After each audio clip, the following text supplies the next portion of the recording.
ಏಳನೇ ತರಗತಿಯ ಪಾಠ 2 ಅನ್ನದಾತ. ಲೇಖಕರು ಚಂದ್ರಶೇಖರ್ ಕಂಬಾರ್. ಪಾಠ ಪ್ರವೇಶವನ್ನು ಮಾಡೋದು. ಕಥೆಗಳೆಂದರೆ ಎಲ್ಲರಿಗೂ ಬಲು ಇಷ್ಟ, ಅದರಲ್ಲೂ ಮಕ್ಕಳಿಗಂತೂ ಬೇಕೇ ಬೇಕು. ನಮ್ಮ ಹಿರಿಯರು ಕಥೆಗಳನ್ನು ಕಟ್ಟಿ ಮಕ್ಕಳಲ್ಲಿ ಒಳ್ಳೆಯ ಸಂಸ್ಕಾರಗಳನ್ನು ಬೆಳೆಸುತ್ತಿದ್ದರು. ಇಂದು ಹಸಿವಿನಿಂದ ಲಕ್ಷಾಂತರ ಜನ ಸಾಯುತ್ತಿದ್ದಾರೆ. ಇನ್ನೊಂದೆಡೆ ಅನ್ನವನ್ನು ಚೆಲ್ಲಿ ಶ್ರೀಮಂತಿಕೆಯಿಂದ ಮೆರೆಯುವ ಜನರೂ ಇದ್ದಾರೆ. ಅನ್ನದಾನದ ಮಹತ್ವವನ್ನು ಅರಿತು ಹಸಿದವರಿಗೆ ತನ್ನಲ್ಲಿರುವ ಅನ್ನವನ್ನು ನೀಡಬೇಕು. ಅನ್ನದಾನದಿಂದ ಶ್ರೇಷ್ಠವಾದ ದಾನ ಮತ್ತೊಂದಿಲ್ಲ. ಈ ರೀತಿಯ ಮನೋಭಾವವನ್ನು ಎಲ್ಲರೂ ಬೆಳೆಸಿಕೊಳ್ಳಬೇಕು. ಪ್ರಸ್ತುತ ಪಾಠದಲ್ಲಿ ಅನ್ನದಾನದ ಮಹತ್ವವನ್ನು ಜನಪದ ಶೈಲಿಯ ಕಥೆಯ ಮೂಲಕ ಮನೋಜ್ಞಾನವಾಗಿ ಕಟ್ಟಿಕೊಡಲಾಗಿದೆ. ಕಥೆಯ ಪ್ರಾರಂಭವಾಗುತ್ತದೆ. ಒಂದೂರಲ್ಲಿ ತಾಯಿ ಮಗ ಇದ್ದರು. ತಾಯಿ ಅವರವರ ಮನೆಯ ಕಸಮುಸರೆ ತೊಳೆದು ತಂದುದರಲ್ಲಿ ಮನೆಗೆ ಬಂದವರಿಗೆ ದಾನ ಮಾಡಿ ಉಳಿದದ್ದನ್ನು ಇಬ್ಬರೂ ತಿನ್ನುತ್ತಿದ್ದರು. ಒಂದೊಂದು ದಿನ ಬಹಳ ಮಂದಿ ಭಿಕ್ಷೆಗೆ ಬಂದರೆ ಮಗನಿಗಷ್ಟು ಇಟ್ಟು ತನ್ನ ಪಾಲಿನ ಅನ್ನವನ್ನು ದಾನ ಮಾಡುತ್ತಿದ್ದಳು. ಮಗ ಹೀಗೆ ಬೆಳೆದು ದೊಡ್ಡವನಾದ. ವಯಸ್ಸಿಗೆ ಬಂದಾಗ ತಾಯಿ ಬರೇ ಅನ್ನದಾನವೊಂದನ್ನು ಬಿಟ್ಟರೆ ಅವರು ದೊಡ್ಡ ಶ್ರೀಮಂತರಾಗಬೇಕಿತ್ತು. ಆಗಲಿಲ್ಲ.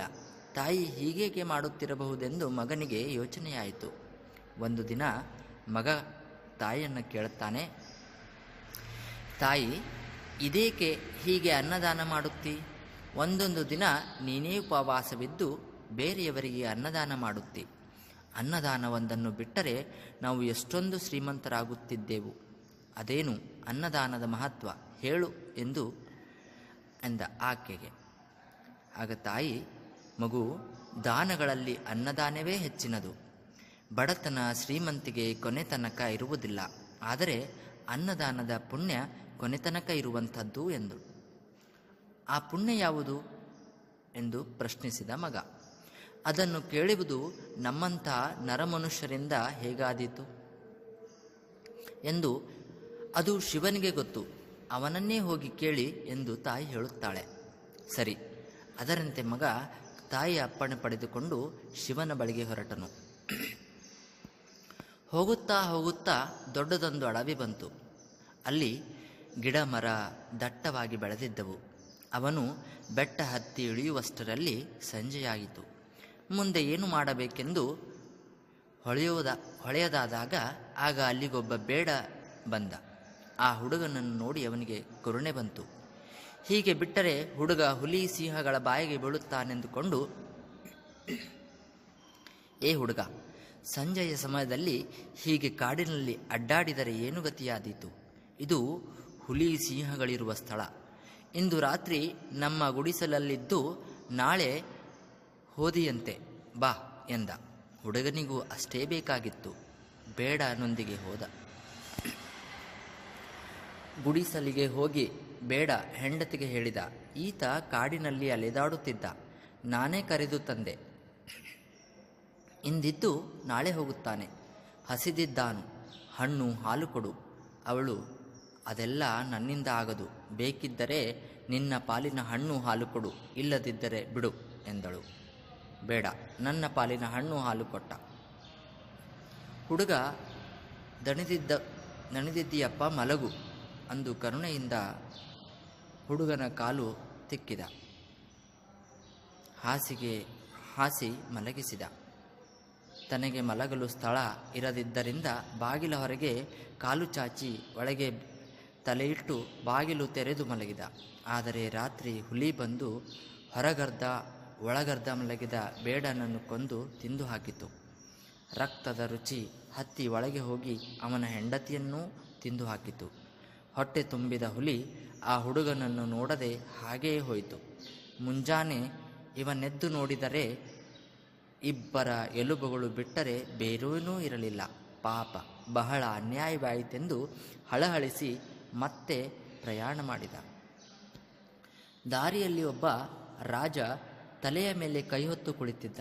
ಇವನನ್ನು ನೋಡಿ, ಹುಡುಗ, ಎಲ್ಲಿ ಹೊರಟಿರುವೆ ಅಂದ. ಒಂದು ಪ್ರಶ್ನೆ ಇದೆ, ಅದನ್ನು ಕೇಳಲು ಶಿವನ ಬಳಿಗೆ ಹೋಗುತ್ತಿದ್ದೇನೆ ಎಂದು ಹುಡುಗ ಹೇಳುತ್ತಾನೆ.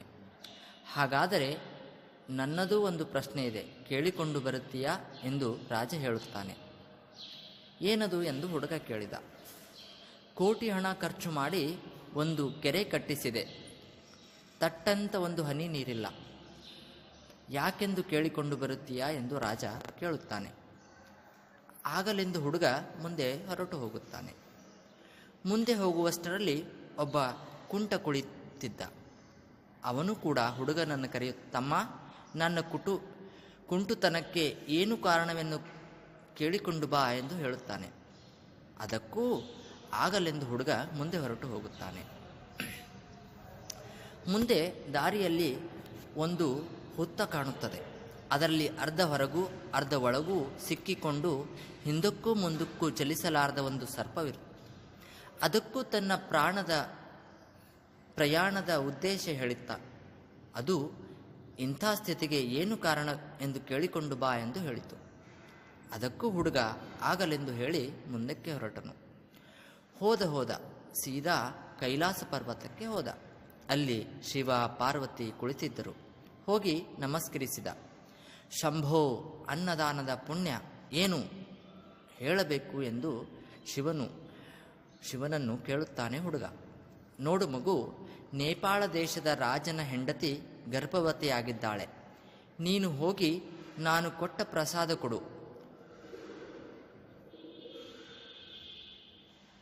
ಅವಳು ಹಡೆಯುತ್ತಾಳೆ. ಹುಟ್ಟಿದ ಆ ಕೂಸನ್ನು ಕೇಳಿದರೆ ಅದು ನಿನಗೆ ಅನ್ನದಾನದ ಪುಣ್ಯ ಏನು ಎಂಬುದನ್ನು ಹೇಳುತ್ತದೆ ಎಂದ. ಹಾಗೆಯೇ ರಾಜ ಕೆರೆಯಲ್ಲಿ ನೀರು ಬೀಳದಿರಲು ಕಾರಣ ಹೇಳಿದ್ದಾನೆ. ಅದಕ್ಕೆ ಶಿವನು ಹೇಳಿದ, ರಾಜನಿಗೆ ಬೆಳೆದ ಒಬ್ಬ ಮಗಳಿದ್ದಾಳೆ. ಅವಳನ್ನು ಯೋಗ್ಯ ವರನಿಗೆ ಕೊಟ್ಟು ಮದುವೆ ಮಾಡಿದರೆ ಕೆರೆಯಲ್ಲಿ ನೀರು ತುಂಬುತ್ತದೆ ಎಂದು ಹೇಳುತ್ತಾನೆ. ಆಗ ಮತ್ತೆ ಹುಡುಗ ಕೇಳುತ್ತಾನೆ, ಹಾಗೆ ಕುಂಟನ ಕಾಲು ಯಾಕೆ ಹೋಗಿವೆ? ಆಗ ಶಿವನು, ತನಗೆ ತಿಳಿದ ವಿದ್ಯೆಯನ್ನು ಆತ ಯಾರಿಗಾದರೂ ಯೋಗ್ಯನಿಗೆ ದಾನ ಮಾಡಿದರೆ ಹೋದ ಕಾಲ ಬರುತ್ತದೆ ಎಂದು ಹೇಳುತ್ತಾನೆ. ಮತ್ತೆ ಹುಡುಗ ಕೇಳುತ್ತಾನೆ, ಸರ್ಪವೊಂದು ಹುತ್ತದ ಒಳಗೂ ಹೋಗದೆ ಹೊರಗೂ ಬರಲಾರದೆ ಸಿಕ್ಕಿಕೊಂಡಿದೆಯಲ್ಲ, ಏನು ಕಾರಣ ಎಂದು ಕೇಳುತ್ತಾನೆ. ಆಗ ತನ್ನ ನೆತ್ತಿಯ ರತ್ನವನ್ನು ಯಾರಾದರೂ ಯೋಗ್ಯನಿಗೆ ದಾನ ಮಾಡಿದ್ದಲ್ಲಿ ಅದು ಸರಿದಾಡಬಹುದು ಎಂದು ಹೇಳುತ್ತಾನೆ. ಹೀಗೆ ಎಲ್ಲ ಪ್ರಶ್ನೆಗಳಿಗೂ ಉತ್ತರ ಕೇಳಿಕೊಂಡು ಶಿವಪಾರ್ವತಿಯರಿಗೆ ನಮಸ್ಕರಿಸಿ ಪ್ರಸಾದ ತೆಗೆದುಕೊಂಡು ತಿರುಗಿ ಬಂದ. ಬರುವಾಗ ದಾರಿಯಲ್ಲಿ ಮೊದಲು ಸರ್ಪ ಸಿಕ್ಕಿತು. ಹುಡುಗ ಕೇಳಿದೆಯಾ ನನ್ನ ಪ್ರಶ್ನೆಗೆ ಎಂದು ಸರ್ಪ ಕೇಳುತ್ತದೆ. ಹೌದು ಕೇಳಿದೆ. ನಿನ್ನ ನೆತ್ತಿಯ ಮೇಲೆ ಒಂದು ರತ್ನವಿದೆಯಂತೆ, ಅದನ್ನು ಯೋಗ್ಯನಿಗೆ ದಾನ ಮಾಡಿದರೆ ನೀನು ಸರಿದಾಡಬಹುದಂತೆ ಎಂದು ಹೇಳುತ್ತಾನೆ.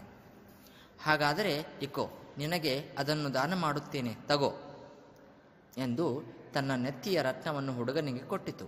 ಆ ಕೂಡಲೇ ಅದಕ್ಕೆ ಸರಿದಾಡುವ ಶಕ್ತಿ ಬಂತು. ಆನಂದದಿಂದ ಹೆಡೆ ತೆಗೆದು ಆಡಲಾರಂಭಿಸಿತು. ಹುಡುಗ ಮತ್ತೆ ತನ್ನ ದಾರಿ ಹಿಡಿದ. ಮುಂದೆ ಬರುವಷ್ಟರಲ್ಲಿ ಕುಂಟ ಸಿಕ್ಕಿದ. ಹುಡುಗ ನನ್ನ ಪ್ರಶ್ನೆಗೆ ಉತ್ತರ ಕೇಳಿದೆಯಾ ಎಂದು ಕೇಳಿದ. ಆಗ ಹುಡುಗ ಹೇಳುತ್ತಾನೆ, ಕೇಳಿದೆ. ನಿನ್ನ ಹತ್ತಿರ ಇರುವ ವಿದ್ಯೆಯನ್ನೆಲ್ಲ ಒಬ್ಬ ಯೋಗ್ಯನಿಗೆ ದಾನ ಮಾಡಿದರೆ ನಿನ್ನ ಕಾಲು ಬರುತ್ತಂತೆ ಎಂದ ಹುಡುಗ.